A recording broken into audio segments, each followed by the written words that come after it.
فی ساعۃ العسرۃ، تنگی کی گھڑی میں، من بعد، اس کے بعد، ما کاد، قریب تھا، یزیغ، پھر جاتے، قلوب، دل، فریقاً، ایک جماعت کے، منہم، ان میں سے، ثم، پھر، تابا، مہربان ہوا، علیہ، ان پر، انہ، بہم، رؤوف الرحیم، بے شک وہ اپنے بندوں پر مہربان رحم کرنے والا،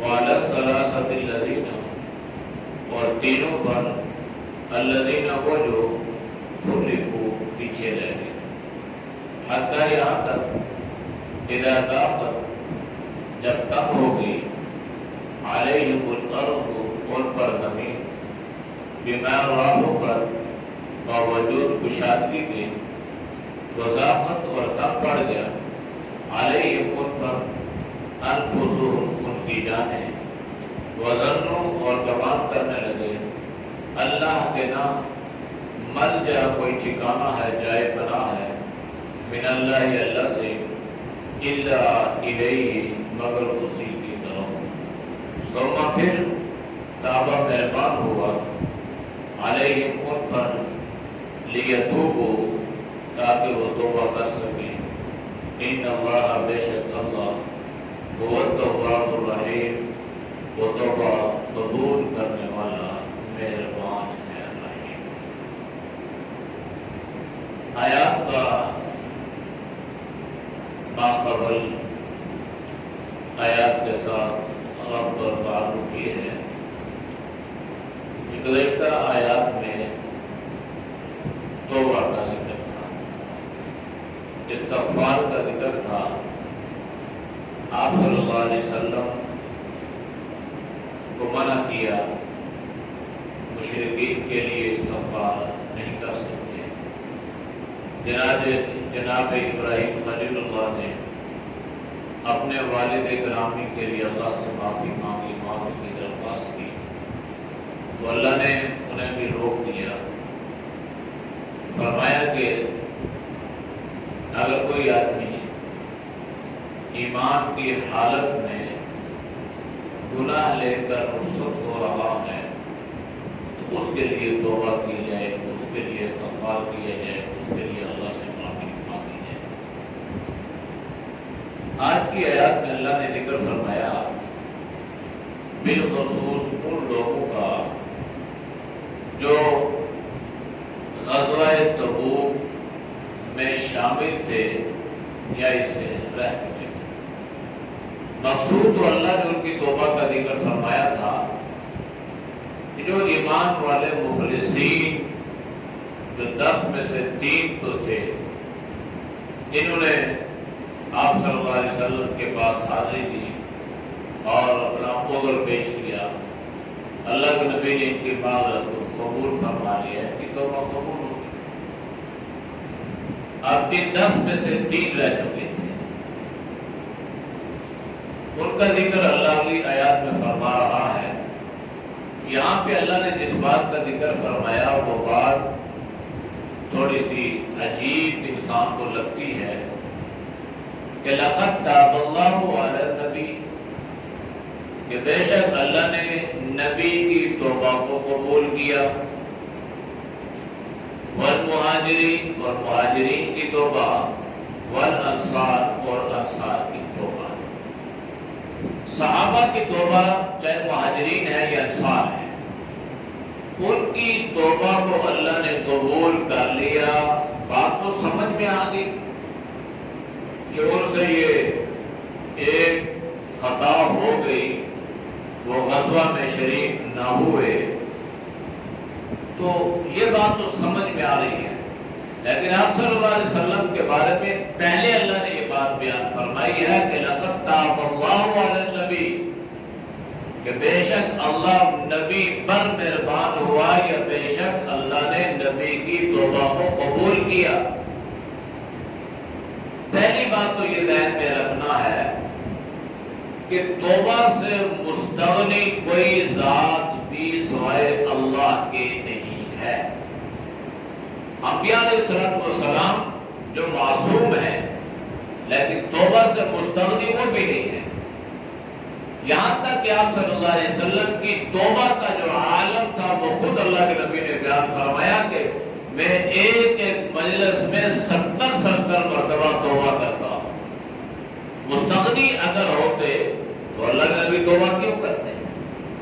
مستغنی نہیں ہے، اس سے بے فکر نہیں ہے، ان کو توبہ کی ضرورت ہے، اس لیے اللہ کے نبی باوجود معصوم ہونے کے وہ اللہ کی بارگاہ میں استغفار کر رہے ہیں، اللہ کی بارگاہ میں توبہ کر رہے ہیں۔ اور آپ صلی اللہ علیہ وسلم ہر نماز کے بعد استغفر اللہ ربی من کل ذنب، اے اللہ میرے ہر گناہ کو، آپ صلی اللہ علیہ وسلم کا گناہ تو نہیں تھا، تو یہ آپ صلی اللہ علیہ وسلم کے ایک عاجزی اور انکساری تھی کہ جتنی توبہ کرو گے اتنا تم اللہ کے قریب ہو جاؤ گے، اور یہ شرط نہیں ہے کہ گناہ کرو پھر توبہ کرو، بلکہ بغیر گناہوں کے بھی توبہ کرتے رہا کرو۔ قرآن کریم میں اللہ نے وَتُوبُوا إِلَى اللَّهِ جَمِيعًا أَيُّهَا الْمُؤْمِنُونَ لَعَلَّكُمْ تُفْلِحُونَ، اے مومنو سارے کے سارے مل کے اللہ کے بارگاہ میں توبہ کرو تاکہ تم کامیاب ہو جاؤ۔ اور یا ایھا الذین آمنوا توبوا الی اللہ توبۃ نصوحا، اے ایمان والو اللہ کی بارگاہ میں توبہ کرو لیکن توبۃ نصوح، پکی سچی کھلی توبہ کرو۔ تو توبہ سے مستغنی انبیاء بھی نہیں ہے، توبہ سے مستغنی جناب نبی کریم صلی اللہ علیہ وسلم بھی نہیں ہے۔ یہاں پہ اصل میں اللہ نے ان مہاجرین یا انصار کی توبہ کو قبول کیا، تو اللہ کو یہ جو صحابہ کرام کی جماعت ہے نا، یہ اللہ کو بہت محبوب ہے، یہ بہت پسند ہے۔ اللہ نے ان کی توبہ ذکر فرمائی اور پہلے اللہ نے اپنے حبیب صلی اللہ علیہ وسلم کا ذکر فرما دیا تاکہ کوئی انسان ان کی توبہ پہ اعتراض ہی نہ کر سکے۔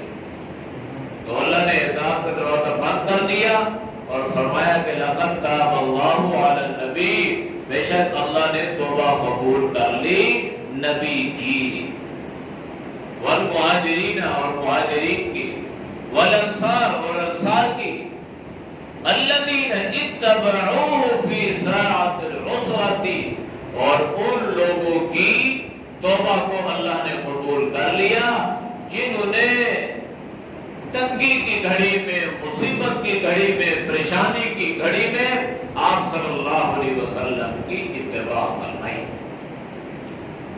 اب اس سے بڑی پریشانی کا عالم انسان پر کیا ہے کہ انسان کی دکان کھلی ہو اور اسے کہا جائے کہ بھائی چلو، اب اسے پتا ہے کہ میرے روزگار کا سلسلہ یہی ہے، اگر اس کو کھول کے چلا جاؤں گا تو پھر واپس آؤں گا تو کچھ نہیں ملے گا، تو میرا گزر اوقات کیسے ہوگا؟ اب صحابہ کے لیے اتنی بڑی پریشانی کا عالم تھا کہ کھجوریں پک چکی تھی اور ان کا ذریعہ معاش اس کے علاوہ کوئی اور نہیں تھا، یہی ان کا ذریعہ معاش تھا۔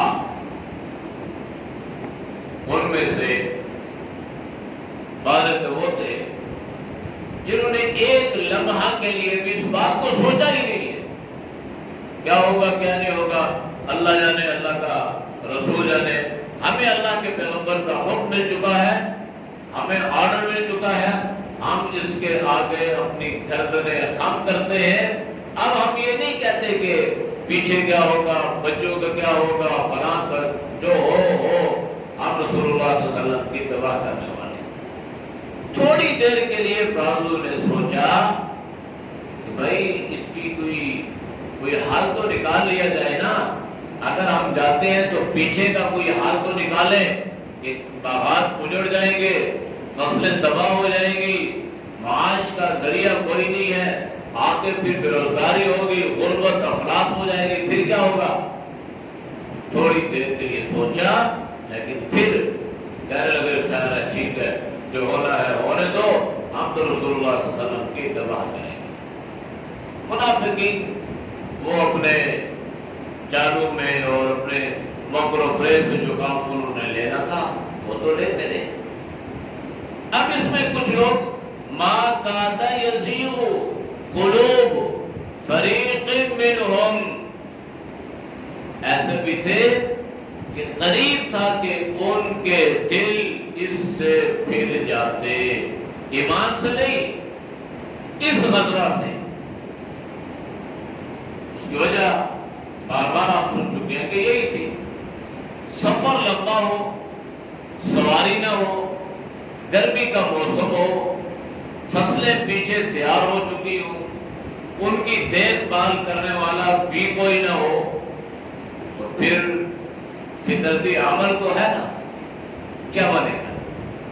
اور یہ بھی نہیں ہے کہ آگے ہم کوئی ایسی چیز اٹھانے جا رہے ہیں یا مال کے لیے جا رہے ہیں یا تجارت کے لیے جا رہے ہیں، بلکہ آگے سپر پاور ہے، اس کے ساتھ ہمارا مقابلہ ہے۔ اب یہ ساری چیزیں انسان کی فطرت میں ہیں۔ بعض لوگوں کے دلوں میں یہ خیال پیدا ہوا، لیکن فوراً رجوع اللہ کیا۔ اس خیال کو بھی اللہ نے گناہ سے تعبیر فرمایا۔ یعنی صحابی اور اس کے دل میں یہ خیال آ جائے کہ یہ ہوگا اور یہ کیسے ہو جائے گا اور یہ پتہ نہیں، اللہ نے فرمایا یہاں یہ وہ نہیں ہے، یار اللہ نے فرمایا ثم تاب علیہم، پھر اللہ نے ان کی توبہ کو قبول کر لیا۔ یعنی جن کے دل میں یہ خیال پیدا ہوا تھا نا کہ جہاد میں نہیں جانا چاہیے، مشکلات بڑی ہیں، گرمی کا موسم، سفر بھی لمبا مشکلات والا، اور حضرت حسن بصری رحمہ اللہ لکھتے ہیں کہ بعض کی سواری کا عالم یہ تھا، غربت اور افراس کا عالم یہ تھا کہ ایک سواری پر 10 افراد سوار ہوتے تھے، یعنی باری باری، یعنی 10 آدمی کے پاس ایک سواری تھی۔ ہم اندازہ لگا سکتے ہیں کہ 10 آدمی ایک بندوق چلا رہے ہیں، ایک رائفل چلا رہے ہیں، وہاں پہ عالم کیا ہو؟ تو یہ کیفیت تھی، تو اس لیے بعضوں کے دل میں یہ خیال پیدا ہو گیا کہ ہم کیا کریں گے خیالات میں۔ تو یہ تھوڑی دیر میں خیال، انسان ہے نا، دل میں خیالات تو انسان کے آتے رہتے ہیں، اور یہ بھی ذہن میں رکھے گا کہ خیالات پر پکڑ نہیں ہے، خیالات پر مواخذہ نہیں ہے، لیکن وہ چونکہ اللہ کے اتنے قریب تھے نا کہ ان کے خیالات پہ بھی اللہ نے مواخذہ فرمایا، ان کی سوچ پر بھی اللہ نے مواخذہ فرمایا۔ اللہ کے نبی صلی اللہ علیہ وسلم حضرت عائشہ رضی اللہ تعالی عنہا کے بارے میں یہ دعا فرمایا کرتے تھے کہ اللہ یہ جو قلبی میلان ہے نا عائشہ کی طرف، یا اللہ اس پر میرا مواخذہ نہ فرمانا، یعنی ظاہراً تو میں سارے حقوق پورے کر رہا ہوں، برابر ہے، عادل ہے، انصاف ہے تمام بیویوں میں، لیکن اس کی طرف ایک قلبی میلان ہے، یا اللہ ایسا نہ ہو کہ اس پہ میرا مواخذہ فرما۔ یا آپ صلی اللہ علیہ وسلم جانتے تھے کہ میرا قلبی میلان بھی مواخذے کا ذریعہ بن سکتا ہے، تو صحابہ کے دل میں یہ خیالات، اللہ نے کیا فرمایا ثم تاب علیہم، پھر اللہ نے ان کی توبہ قبول کر لی۔ یعنی توبہ تب کی ہوگی نا تو ان کو اپنی بات کا احساس ہوا ہوگا کہ ہمارے دل میں جو خیال آیا ہے یہ خیالات درست نہیں ہیں، ہمیں ایسا نہیں کرنا چاہیے، ہمیں آپ صلی اللہ علیہ وسلم کے حکم کو تسلیم کرنے میں تاخیر نہیں کرنی چاہیے، دیر نہیں لگانی چاہیے، اس کو کراہت کے ساتھ پسند نہیں کرنا چاہیے، بلکہ اس کو رضا اور خوشی کے ساتھ پسند کرنا چاہیے۔ فوراً توبہ کی، اللہ فرما رہا ہے میں نے توبہ قبول کر لی، اس لیے کہ انہ بہم رؤوف رحیم، وہ اللہ بڑا مہربان اور بڑا رحم کرنے والا ہے، اس کی رحمت کا ٹھکانہ ہی نہیں۔ یہ تو صحابہ تھے، دل میں خیال ہوا، بڑے بڑے گناہ گار لوگوں کو، بڑے بڑے گناہ کرنے والے لوگوں کو جب وہ زبان سے یا اللہ کہتے ہیں تو اللہ کی طرف سے فوراً آواز آتی ہے یا عبدی، اے میرے بندے۔ جب بندہ مانگتا ہے تو اللہ فوراً اس کو عطا کر دیتا ہے۔ اللہ کے خزانوں میں اندھیر نہیں ہے، اللہ کے قانون میں مایوسی نہیں ہے. اس نے خود فرمایا لا تقنطوا من رحمت اللہ. مانگنے سے اللہ راضی ہوتا ہے، خوش ہوتا ہے، اللہ توبہ قبول کرتا ہے. تو اس لیے گناہ ہو یا نہ ہو، ہر وقت اٹھتے بیٹھتے چلتے پھرتے انسان کوشش ہی کرتا رہے کہ وہ استغفر اللہ کا ذکر کرتا رہے، استغفار کرتا رہے. وعلی الثلاثۃ الذین خلفوا، اور ان 3 لوگوں کی توبہ کو بھی اللہ نے قبول فرما لیا. جو 3 لوگ پیچھے رہ گئے جن کی توبہ کو اللہ نے مؤخر فرمایا. 7 کو تو اللہ نے فرما دیا، ٹھیک ہے. اب یہ 3 مزید رہ چکے تھے. ان کو کہا یہ گیا کہ بھائی تم آپ صلی اللہ علیہ وسلم کے پاس جاؤ اور کوئی بہانہ وہانہ بنا کے اپنا عذر پیش کرو اور آپ صلی اللہ علیہ وسلم کو بھی معاف کر دیں گے. انہوں نے مومنوں کو بھی معاف کر دیا، انہوں نے منافقین کو بھی معاف کر دیا، تم بھی معافی پاؤ. اب یہ جو 3 تھے نا، ان میں حضرت کعب بن مالک، حضرت مرارہ بن ربیع اور حضرت حلال بن امیہ، یہ وہ صحابہ تھے جو آپ صلی اللہ علیہ وسلم کے ساتھ تقریباً تمام غزوات میں شریک ہوئے. بیعت عقبہ میں یہ تھے. حضرت کعب بن مالک بدر میں نہیں گئے. تو خود فرماتے ہیں مجھے اس کا بہت افسوس ہوا کہ آپ صلی اللہ علیہ وسلم کا یہ اذن عام نہیں تھا، مجھے اطلاع نہیں تھی، کم عمر تھے. تو باقی حضرت حلال بن مرارہ، حضرت مرارہ بن ربیع اور حضرت حلال بن امیہ یہ بدر میں گئے. اب یہ جو 3 پیچھے رہ چکے تھے، ان تینوں کی الگ الگ ڈیٹیل ہے اور اپنی اپنی ان کی تفصیلات ہیں. اب یہ بھی نہیں ہے کہ تینوں نے آپس میں کوئی ٹیکہ کر لیا تھا، ان تینوں نے آپس میں کوئی صلاح مشورہ کر لی تھی، ایسی بات نہیں ہے. ہر ایک کا معاملہ اپنی اپنی جگہ پہ. حضرت کعب بن مالک خود یہ فرماتے ہیں کہ یہ جو دن تھے نا، میں نے ان دنوں میں ایسی خوشحالی پائی کہ اس سے پہلے کبھی ایسی خوشحالی میرے گھر میں تھی نہیں. یہاں تک کہ میرے پاس سواریاں بھی 2 آ گئی. میں اس خوشحالی میں تھا، سواریاں بھی 2 تھی. تو آپ صلی اللہ علیہ وسلم تشریف لے گئے تو میں بس اس سے رہ گیا، کبھی صبح کبھی دوپہر کبھی شام، سواری میرے پاس ہے، یہ ہے وہ ہے. میں آپ صلی اللہ علیہ وسلم الگ راستے سے گیا ہے، مشار راستے سے جاؤں گا، اس طرح. حضرت مرارہ بن ربیع کا اپنا خیال تھا اور حضرت حلال بن امیہ کی اپنی سوچ تھی. مختصر یہ کہ یہ تینوں اس غزوہ تبوک میں شریک نہ ہو سکے.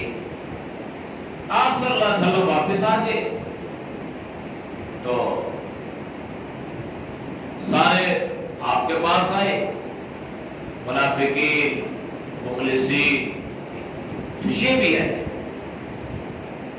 لیکن انہوں نے آنے میں تھوڑی تاخیر کی. لوگ ان کو تھوڑا سا ڈرا بھی رہے تھے، سمجھا بھی رہے تھے کہ تم یہ کر دینا، وہ کر دینا، عذر پیش کر دینا. تو انہوں نے کہا کہ بھائی بات یہ ہے نا، ایک خطا تو ہم سے یہ ہوئی کہ ہم آپ صلی اللہ علیہ وسلم کے ساتھ شریک نہ ہو پائے، اور دوسری خطا غلطی ہم یہ کریں کہ ہم جھوٹ بولیں، ایسا نہیں ہے. لہذا انہوں نے سچی بات رسول اللہ صلی اللہ علیہ وسلم کے سامنے بیان کر کہ اللہ کے نبی کوئی عذر نہیں ہے، کوئی ایسی بات نہیں ہے، ہم اپنی غفلت، سستی، کاہلی کی وجہ سے شریک نہیں ہو سکتے. تو آپ صلی اللہ علیہ وسلم نے فرمایا چلے جاؤ، یہاں تک کہ تمہارے بارے میں اللہ کی طرف سے کوئی حکم نازل نہیں ہوتا.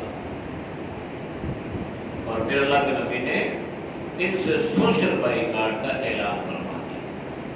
صحابہ میں فرما دیا بھائی ان سے بات چیت نہیں کرنی، بول چال نہیں، کلام نہیں. 1 مہینے کے بعد ان کا یہ پیغام ان کے گھروں میں ملا. آپ صلی اللہ علیہ وسلم نے خصوصی طور پر ان کی ازواج کو یہ پیغام پہنچوایا کہ ان کا سلام کا جواب بھی نہیں دینا اور ان سے بات چیت بھی نہیں کرنی اور ان کو اپنے پاس بھی نہیں آنے دینا۔ 30 دن بعد اب جو صورت حال ان پر بنی تھی وہ پہلے بھی ایسی بنی تھی کہ یہ تو بالکل اپنے آپ سے بیگانے ہو چکے تھے، ایک طرف قیامت ٹوٹ پڑی تھی اور انتہائی دل برداشتہ تھے۔ حضرت کعب بن مالک کی لمبی روایت ہے، میرے خیال میں اتنی لمبی روایت شاید حدیث کی کتابوں میں کوئی نہیں ہے۔ وہ فرماتے ہیں کہ میں تھوڑا جوان تھا، حوصلے والا تھا، میں آپ صلی اللہ علیہ وسلم کے ساتھ جا کے پیچھے نماز بھی پڑھتا، چھپ چھپ کو ان کو دیکھتا بھی، اور میں یہ محسوس کرتا کہ اللہ کے نبی مجھے دیکھتے ہیں یا نہیں دیکھتے۔ تو مجھے محسوس ہوتا جب میں نماز میں ہوتا تو آپ صلی اللہ علیہ وسلم مجھے دیکھتے، اور جب میں آپ کی طرف دیکھتا تو آپ صلی اللہ علیہ وسلم رخ پھیر لیتے۔ آپ کا رخ پھیرنا یہ ان کے لیے بہت سے کم نہیں تھا۔ اللہ کے نبی کا چہرہ مبارک پھیر لینا یہ آپ کی ناراضگی کی علامت تھی اور ان کے لیے زندہ زمین میں دفن ہونے سے کام نہیں تھا۔ ایسی کرنی، لیکن فرمایا کہ میں تو خیر گزارا کر لیتا، لیکن باقی دو جو ساتھی تھے وہ تو عمر کے بھی تھوڑے زیادہ تھے اور وہ بیچارے رو رو رو رو کے ان میں بالکل سوکھداری ہو چکا، یہاں تک کہ وہ آنے سے قاصر ہو گئے۔ میں بازار میں ادھر ادھر اپنے دوستوں کے پاس ایک جگہ میں گیا، قبا کے پاس، میں نے دیوار پلانگی، میں نے جا کے کہا کہ بھائی میں مخلص صحابی نہیں ہوں، میں بدر صحابی نہیں ہوں، میرے رسول اللہ صلی اللہ علیہ وسلم کا مخلص ایسے کرے۔ تو آگے سے چپ خاموش، صرف اتنا جواب ملا کہ اللہ اور اللہ کا رسول ہی بہتر جانتا ہے۔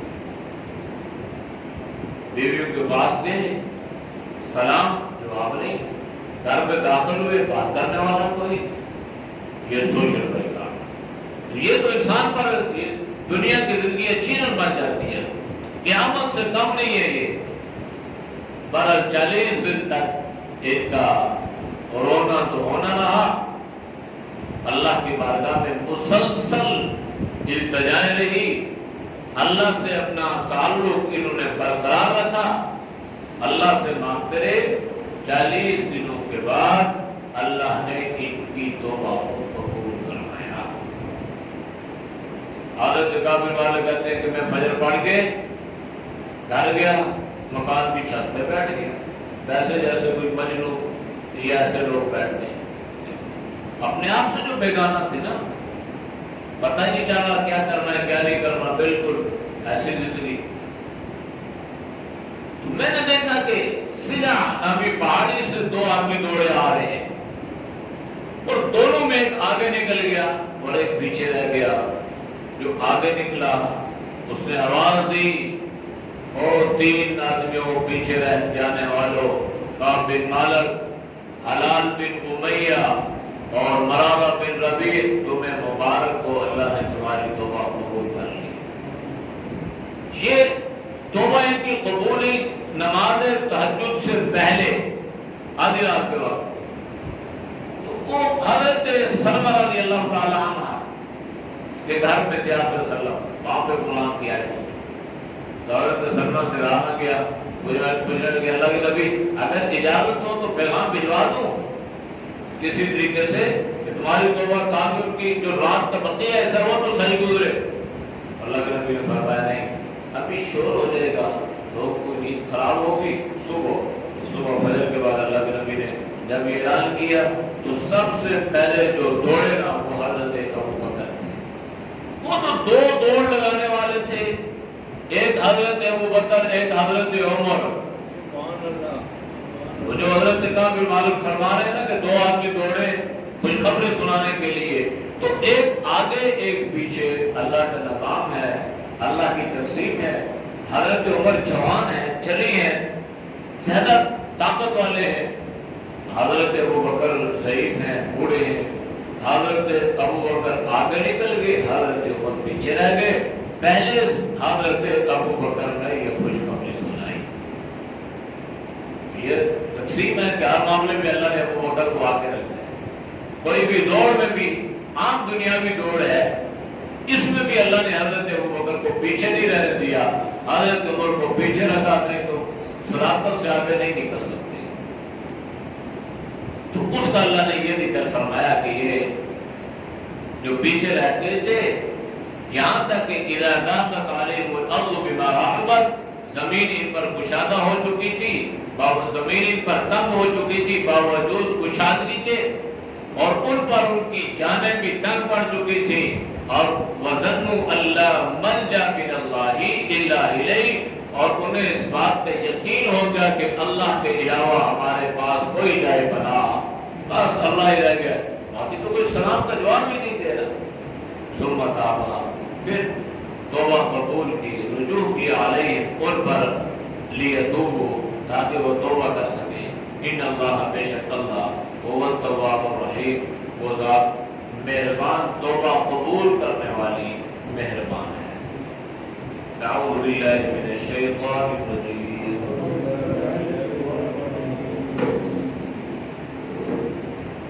بسم اللہ الرحمن الرحیم، لقد تاب اللہ على النبي والمهاجرين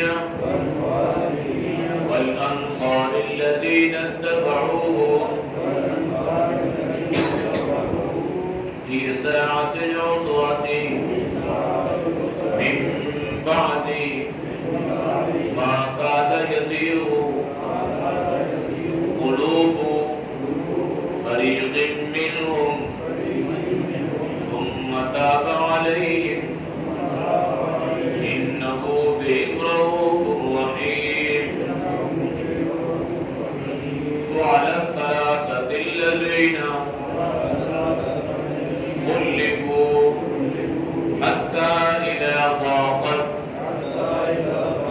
عليهم الأرض بما رحبت وضاقت عليهم أنفسهم وظنوا أن لا ملجأ من الله إلا إليه ثم تاب عليهم ليتوبوا إن الله هو التواب الرحيم۔ الحمد لله رب العالمين والعاقبة للمتقين والصلاة والسلام على النبي الكريم۔ یا اللہ ہم سب کے صغیر کے ربنا معاف فرما، گناہوں سے حفاظت فرما، نیک اعمال کی توفیق نصیب فرما۔ اے اللہ برے ماں سے، برے خیالات سے، برے راستوں سے، بری صحبت سے اللہ تو ہم سب کی حفاظت فرما۔ یا اللہ جتنے دوست احباب بزرگ تیرے اللہ کے لیے سنتے ہیں، اللہ سننے تو قبول فرما۔ یا اللہ سننے کی برکت سے اللہ ان کے رزق حلال میں، یا اللہ ان کی صحت میں، ان کی عمر میں اللہ تو خوب برکتیں عطا فرما۔ ہر پریشانی سے، ہر امتحان سے، ہر مصیبت سے اللہ تو ہم سب کی حفاظت فرما۔ اللہ ہماری دعاؤں کو اپنی بارگاہ میں قبول فرما۔ ماسٹر رفیع صاحب نے ہم کو آپریشن کروایا، ان کے لیے دعا کریں اللہ اس آپریشن کو ان کے لیے کامیابی کا ذریعہ بنائے، کہ اللہ ان کے آپریشن کو کامیاب فرمائے، اور یا اللہ اللہ نے صحیح معنوں میں قوت بینائی عطا فرمائے، یا اللہ انہیں صحیح معنوں میں روشنی عطا فرمائے۔ یا اللہ جتنے بھی پینے ہیں یا اللہ اپنے فضل سے، اپنے کرم سے، یا اللہ جتنے نابینے ہیں سب کو بینائی عطا فرما دے۔ یا اللہ یہ نعمت سب کو عطا فرمانا، یا اللہ دنیا میں اس نعمت سے کسی کو محروم نہ فرمانا۔ یا اللہ جتنے لوگ بیمار ہیں، جن کے جس طرح کے جو آپریشن ہوئے ہیں، جو بیماری میں مبتلا ہیں، اللہ تو سب کو صحت کلی عطا فرما۔ یا اللہ تو سب کو شفائے کاملہ عاجلہ نصیب فرما۔ جو پریشان حال ہیں اللہ ان کی پریشانیوں کو دور فرما۔ صلی اللہ تعالی علی نبی الامی وعلی آلہ وصحبہ اجمعین برحمتک یا ارحم۔ کل کا پھر انشاءاللہ نہیں، کل انشاءاللہ کھانے کا انتظام ہے، مغرب کے بعد انشاءاللہ